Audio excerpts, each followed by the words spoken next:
Je vais essayer de vous parler en fait de la mémoire juive et de son aspect transgénérationnel et particulièrement chez les Marams de Corse. Alors, je voudrais, dans un premier temps, je vais procéder à une petite exégèse et dans un deuxième temps, une expérience. Vous avez peut-être été à la synagogue hier, et à la synagogue hier, on a lu un texte, une paracha, qui s'appelle la paracha Émor, et dans cette paracha, qui est dans le livre des Lévitique, au chapitre 23, au verset 40, il est dit, vous prendrez le premier fruit, le premier jour, donc du fruit de l'arbre Hadar, Peri Etz Hadar, des branches de palmier, des rameaux de l'arbre, Abot, et des saules de rivière, et vous vous réjouirez en présence de l'Éternel votre Dieu pendant 7 jours.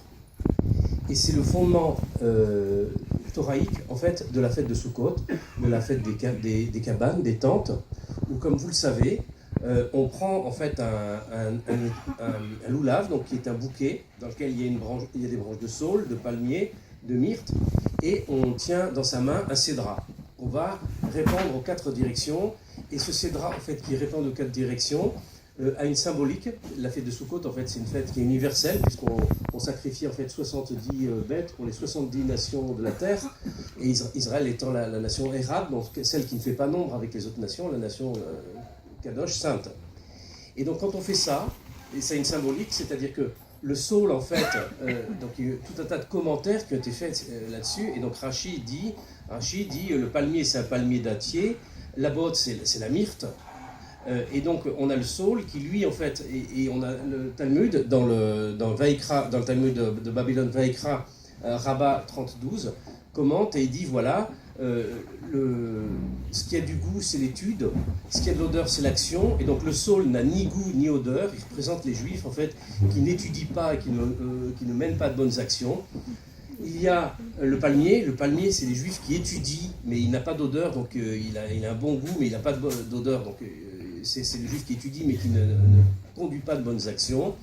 La myrte, comme vous le sentez quand vous arrivez en Corse, c'est la myrte que vous sentez, le premier parfum, et cette myrte en fait elle a une bonne odeur mais elle n'a pas de goût, et le cédra en fait c'est celui qui a un bon goût et une bonne odeur, et c'est l'homme qui étudie et qui conduit des bonnes actions.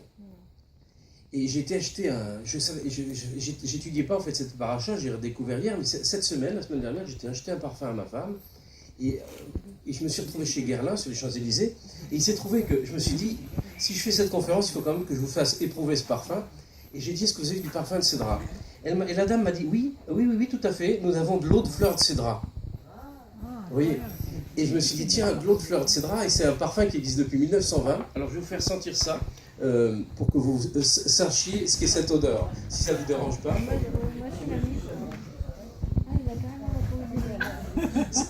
Voilà, je me suis dit, vous savez, c'est les parfums de la Corse, de la Tunisie, c'est comme un citron.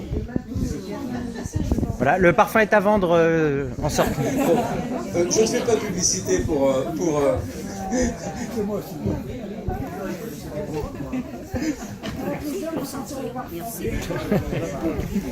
Et donc, sans faire de publicité, il y en a dans toutes les marques, en fait, il y en a dans toutes les grandes marques.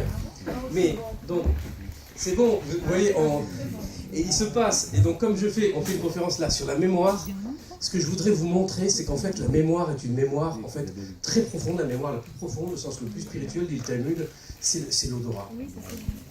Parce que l'enfant, pourquoi? Parce que l'enfant, en fait, les premiers moments de sa vie, sent en fait le sein de sa mère, et il n'a pas la parole encore, il entend mal, il ne voit pas, mais il a ce rapport à l'odorat. Donc c'est une première chose. Et donc, cette mémoire, il y a une mémoire, la mémoire la plus profonde dans l'homme, vous savez, on a plusieurs types de mémoire. On a une mémoire qui est une mémoire courte, qui est quelques fractions de seconde, qui vous permet, quand vous conduisez, de voir chaque image, mais vous oubliez très vite, et heureusement. Vous avez une mémoire qui est une mémoire plus longue, c'est quand vous commencez une lettre, vous êtes capable de vous souvenir au début de votre lettre, sinon vous ne seriez pas capable de continuer d'écrire. Vous avez une mémoire qui est très longue dans le sens où elle s'est fixée, qui est la mémoire en fait de votre nom, par exemple, qui est la mémoire qui vous permet en fait, alors dedans on a des mémoires automatiques qui vous permettent de faire, disent les spécialistes, qui vous permettent en fait d'automatiquement écrire, vous n'avez pas besoin de réfléchir comment vous écrivez, etc. Donc il y a tout un tas de phénomènes conscients, inconscients, et quand vous allez, votre cerveau, la pensée va cheminer dans votre cerveau et va aller d'un point à un autre.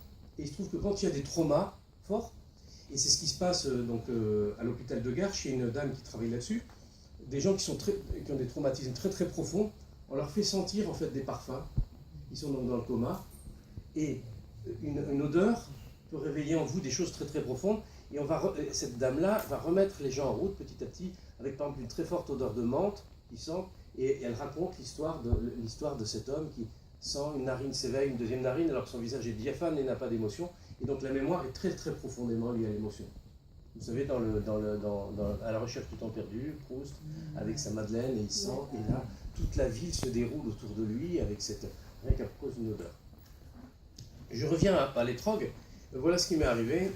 Il m'est arrivé que moi, je suis né chrétien, enfin, je suis né rien du tout, mais en tout cas, je suis devenu chrétien à l'âge de 16 ans. Je suis rentré dans un monastère à l'âge de 20 ans, que j'ai quitté à l'âge de 30 en rencontrant une femme, une journaliste dont je suis tombé amoureux. Et ensuite, j'ai suivi en réalité en fait la foi de ma grand-mère, qui était une grand-mère de Corse, typiquement corse, de Bastia. Et cette femme nous envoyait à l'automne un cédra. Tous les automnes, cette dame nous envoyait un cédra confit. Et en Corse, cette mémoire des cédras confits donc, est une mémoire banale, c'est tout le monde offre des cédras confits. Et il s'est trouvé que je suis devenu, plusieurs années plus tard, je suis rentré dans une synagogue et j'ai commencé à vivre en fait avec les Juifs et à retrouver des éléments en fait très profonds du judaïsme. Et à un moment, on m'a donné un loulav. C'était au bout de ma rue. J'ai senti le citron, enfin cette espèce d'odeur citronnée. C'est pas du citron parce qu'il y a un côté un peu âcre. C'est spécial, c'est très spécial quoi. Et puis ça se mange pas le cédra. Il y a une grosse peau. Et d'un coup j'ai compris quoi. C'est que je me suis dit voilà, c'est ça l'amour de ma grand-mère. La tendresse, et cette tendresse en fait est marquée par une odeur, c'est-à-dire que c'est une mitzvah quoi, c'est une mitzvah très très profonde.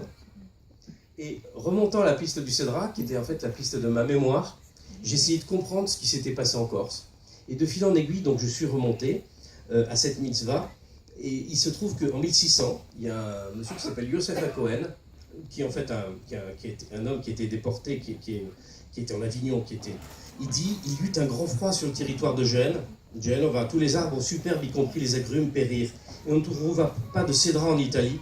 Et le prix monta jusqu'à 10 pièces d'or par cédra, chose inouïe jusqu'à présent. Cependant, les hommes généreux dépensèrent cette somme pour l'accomplissement de la mitzvah. Et donc, cette mitzvah du cédra était très très complexe, puisqu'en fait, on devait prendre un cédra à Gênes et l'amener par exemple en Pologne, ou l'amener à Cracovie en Pologne, en Russie. Voilà. Et donc les cédras étaient récoltés en fait sur la côte en fait ligure, donc de Gênes, qui est juste en face de Bastia. Et je me suis dit mais comment se fait-il? Donc je remonte encore dans l'histoire et je retrouve que en 1863, il y a une histoire illustrée de Jean-Noël Gallet qui rapporte la visite d'un rabbin de Francfort en Corse qui vient vérifier la cache-route. Il vient vérifier que les cédras sont bien cachers. Et je ne vais pas tout vous lire, mais il raconte toute une histoire. Il dit que les Génois ont été jaloux des Corses et de la supériorité de nos Venti, mais et ils ont veillé dans l'esprit des Israélites des scrupules religieux en faisant croire que les victimes cédras, étaient produites par des plantes greffées et qu'ainsi elles ne répondaient pas aux exigences du rite hébraïque. Bref, qu'ils n'étaient pas cachers parce qu'ils n'étaient pas francs de pied. La ruse n'a pas tardé à être démasquée. Un rabbin de Francfort s'est rendu en Corse et il a pu par lui-même s'assurer que dans une pensée de lucre, on avait induit ces coreligionnaires en erreur. Depuis lors, nos victimes étaient passées en discrédit, ont pris une plus grande valeur encore que par le passé. Donc les affaires sont les affaires. Les Corses donc, sont devenus des grands producteurs de cédra, et même l'île est devenue le plus gros producteur de cédra au monde au XIXe siècle. Et pourquoi? Parce que en 1846, Salomon Kluger, une des principales autorités rabbiniques de Russie, impose les seuls cédras par garde de Gênes et de Corse. Parce qu'ils étaient francs de pied, et que donc ils étaient cachers. Et des maîtres très reconnus et très respectés du judaïsme en Lituanie, donc au milieu du XIXe siècle, à la tête Rav Kovna, Rav Yitzhak El-Hanan Spector, ainsi que le Rav Israël Salanter et le Rav Shlomo Kluger, ont interdit l'utilisation des étrodymes de Corfou pour encourager ceux de Corse qui étaient cachers car non greffés. Voilà. Et c'est comme ça que la Corse est devenue le plus gros fournisseur de cédra du monde. voilà mon histoire.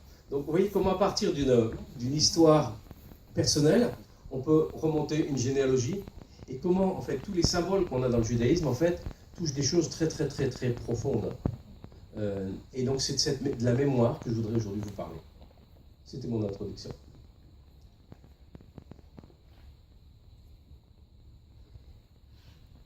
Donc comme je vous l'ai expliqué, on a plusieurs types de mémoire. On a une mémoire court terme, une mémoire long terme, et je pense qu'on a une mémoire en plus qu'en fait une mémoire transgénérationnelle. Donc cette mémoire transgénérationnelle, on le sait en psychanalyse, puisqu'on sait que sur la 3e génération, comme dit souvent mon ami Gérard Haddad, les psychoses en fait sautent des générations, on va les retrouver plusieurs générations plus tard. Ces psychoses sont liées à des noms, à des changements de noms, à des non-dits, qui vont en fait rester de manière rémanente, être travaillés dans l'inconscient, qui vont être transmis et qui vont passer.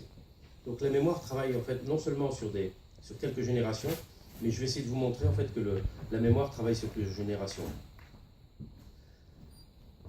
J'ai appris cela, j'ai une note, ne croyez pas que je vais tout ça, j'ai appris une grande partie de ce que je vous dis en fait du rabbin Ray Marboul, qui est mon maître, qui est en fait un disciple d'Henri Baruch, qui est un des grands pères de la psychiatrie moderne. Okay. Des gens qui étaient oubliés mais qui sont des gens très connus. Et donc quand on regarde ça dans la mémoire juive, on retrouve cette trace de la mémoire, cette compréhension profonde de la mémoire, en fait dans la tradition juive. On la retrouve par exemple dans le Naaseh Benishma. On fait et ensuite tu écoutes. Donc on fait et ensuite on écoute. Et il est bien évident qu'un enfant commence par faire et ensuite on ne vous demande pas si vous avez les éléments de syntaxe et de grammaire avant de commencer à parler. Vous répétez et vous apprenez. Vous mangez ce qu'on vous apprend à manger, vous repérez des odeurs, vous repérez des goûts et ces goûts vont vous former. Ils sont une partie de vous-même sans même que vous en aperceviez. Il y a quelque chose d'assez magique à ça. Et donc si vous avez une amnésie, vous allez perdre ces éléments-là et une odeur peut vous remettre sur la piste. C'est intéressant. Voilà. Donc on apprend par imitation de gestes et les mitzvot qui sont celles-ci. Si on devait comprendre toutes les mitzvot pour commencer à être juif, on ne deviendrait jamais juif, quoi. Okay, c'est comme si on voulait comprendre toute la médecine avant de prendre le moindre cachet d'aspirine ou le moindre antibiotique. Donc il y a quelque chose de l'ordre en fait du geste. On retrouve ça par exemple dans le Pirkei Avot au début. Le Pirkei Avot, on lit dans ce temps de la période du Homer, vous savez, on est l'Ag Baomer aujourd'hui. Le Pirkei Avot commence comme ça: Moïse reçut la Torah au Sinaï, il l'a transmis à Josué. Donc c'est recevoir et transmettre. Recevoir, c'est Kabbalah en hébreu, qui donne la Kabbale, et transmission, Messara. Josué l'a transmis aux anciens, Messara. Les anciens aux prophètes, et les prophètes l'a transmis aux hommes de la grande assemblée. Ceci énoncèrent 3 principes: soyez circonspects dans le jugement, formez de nombreux disciples, et établissez une clôture autour de la Torah. C'est-à-dire, en fait, c'est comme le Mouktsé, c'est-à-dire que si vous commencez à regarder toutes les femmes qui passent, à un moment, vous allez forcément commettre l'adultère. Bon, si vous êtes... donc vous faites une haie, en fait, avec des mitzvot, pour ne pas rompre, en fait, les commandements. Donc, ce processus, c'est un processus, en fait, donc, de la mémoire, en fait, la mémoire, en fait, est très présente, en fait, donc on transmet, en fait, une mémoire. Le judaïsme, c'est quoi, finalement? Je vous dis ça avec ma petite expérience, hein. Oui, c'est finalement la réception d'une mémoire qui est transmise. Et cette mémoire qui est reçue et transmise est reçue dans des paroles, dans des explications, mais surtout dans des gestes, dans une cuisine, dans de l'affect. Il faut savoir que le cerveau, pour fixer la mémoire, en fait, il va nous rester en fait ce qui était fort affectivement. C'est-à-dire que, et quand par exemple, quand Gérard Haddad, qui est un ami, il écrit dans Lumière des astres éteints, il parle du cas d'une personne j'ai rencontré quelques personnes qui sortaient des camps en fait. Ils ont une mémoire très précise de chaque jour, de chaque ère du camp. C'est-à-dire que leur mémoire a été fixée de manière très puissante à cause d'émotions insupportables. Vous voyez ? On se rappelle les accidents avec une très grande précision, on les oublie. Donc tout le phénomène de la mémoire en fait est lié à l'affect. On va retrouver ça dans le Talmud. Dans le Talmud, il y a une phrase qui dit celui qui n'a pas l'amour du prochain ne peut pas renseigner.